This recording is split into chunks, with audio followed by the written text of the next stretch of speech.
You've mentioned Finn McKenty, and I love Papa Finn. I mean, I'm a ska fan, so we do Me too. disagree.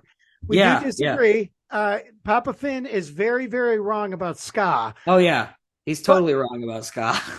he gets a lot of hate. I mean, I interviewed a band and I was like, hey, you guys know who Finn McKenty is? And they're like, yeah, we've heard of him. And I was like, well, it was him in his Twitch stream that actually introduced me to you guys. I mean, yeah, he destroyed them, but I heard him and I was like, yeah, they're pretty good. Yeah. What has Finn done? Do you think not only for you, but for this content creating when it comes to punk and hardcore and all that?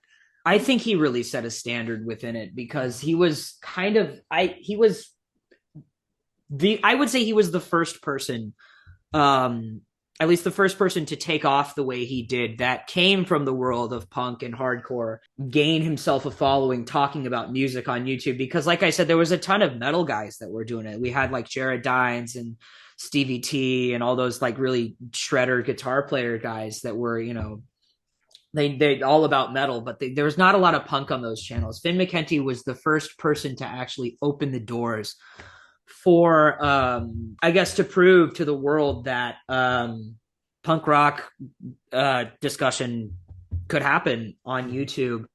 And I also think he really set a standard within musical commentary in general.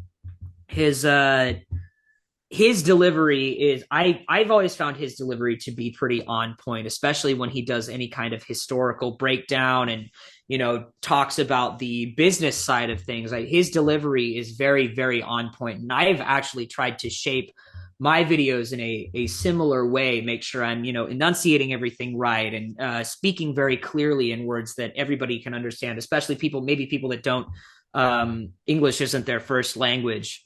The delivery, his delivery with when it comes to factual information and I guess insightful discussion has always been very, very on point. And so I think he really set a standard for that. And I think you could even say that he's maybe influenced music reviews in that, because a lot of these like people that would review punk or metal records in the past, they would just be filming on a MacBook camera, Right. with improper lighting like this, and just on their laptop speakers. And now the people that are doing that, they're using nicer gear. They have studio lights and a decent microphone. And I don't know necessarily if that was because of Finn McKenty, but I think he definitely had an influence on that, making content about heavy music a little giving it a chance to be a little more professional, and proving that it could work really well with that attribute applied to it.